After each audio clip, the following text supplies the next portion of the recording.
start anytime I'm ready. Okay. Hi, I'm Ken Vincent. I'm here at Koyman Galleries, and I'd like to tell you a little bit about how I got started and what my process is and why it is that I actually do art.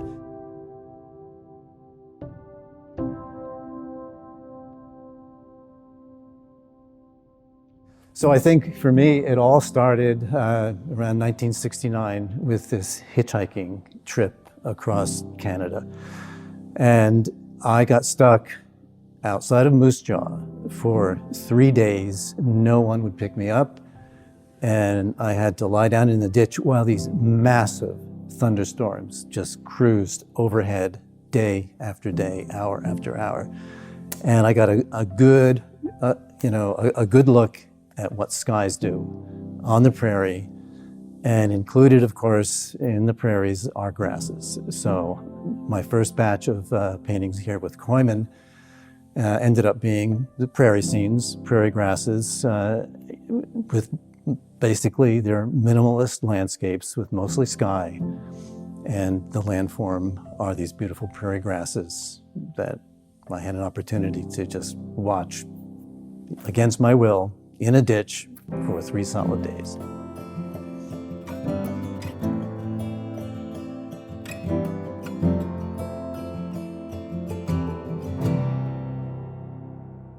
I remember meeting Ken Vincent about 30 years ago.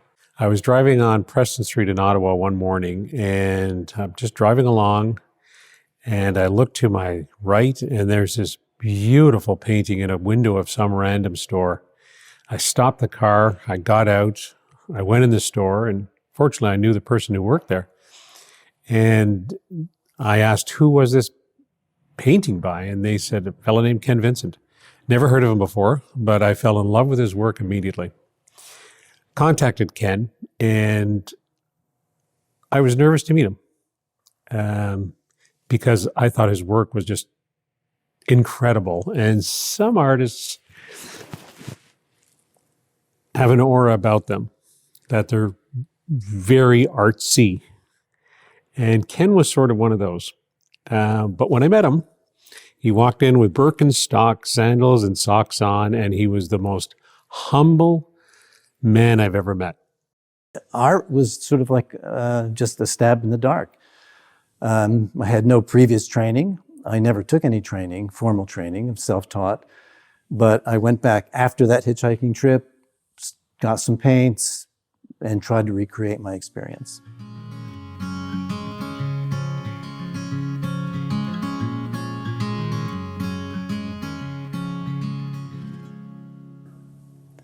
The primary driver for me is often, I wonder if this is going to work.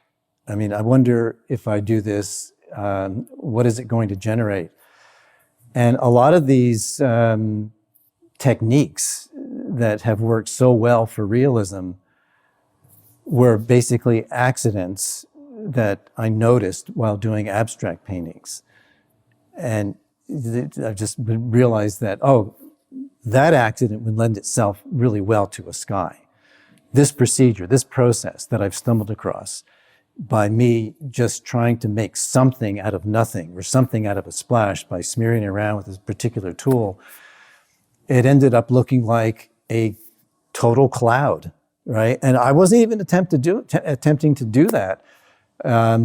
It just, wow, that looks like a cloud. I can use that. So I was really fascinated by the fact that he uses all these different materials and tools to create whatever texture he's trying to do. When you look at one of his pieces, they look highly realistic, and you think that they're painted with a traditional brush. But really, what he's doing is he would put together tools that would allow him to do the sky the way he wanted to. So he developed tools that helped him to paint and bring out those clouds in the sky. The whole kind of the genesis of all these skies started right there with an accident. By using a tool, it was a wallpaper smoother, some paint on the canvas, sprayed a little water on it, started swirling it around, pushing it, playing it out in various ways. And my God, it actually turned into a sky. So there you go. Right? Every painting is still its own journey, even though I've done black skies and gold landforms many times in the past. I still have to work hard to get it to look right in the end.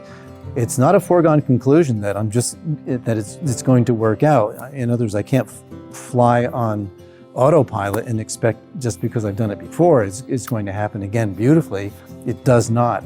You have to work hard to get all the almost unseeable things to happen for that landform or that sky to actually come into its own and be what you need it to be to get that emotional, convincing thing happening in the piece. The emotion that you're experiencing in these paintings might be because of the honesty in them. It might be almost shocking how honest the imagery feels. And that's a requirement for me to let it out the door. If it doesn't have that element in it where it almost makes you emotional by looking at it because of the beauty of nature is there. You're experiencing it. Yeah, that's going to be emotional. How do you define success as an artist? There are a couple of different answers for that. One is, of course, financial success. If people are buying your work, there's in some universe or in most universes that's traditionally called success. It's not the only kind of success, and maybe it's not the most important one. I think for me, the ability to have that satisfaction out of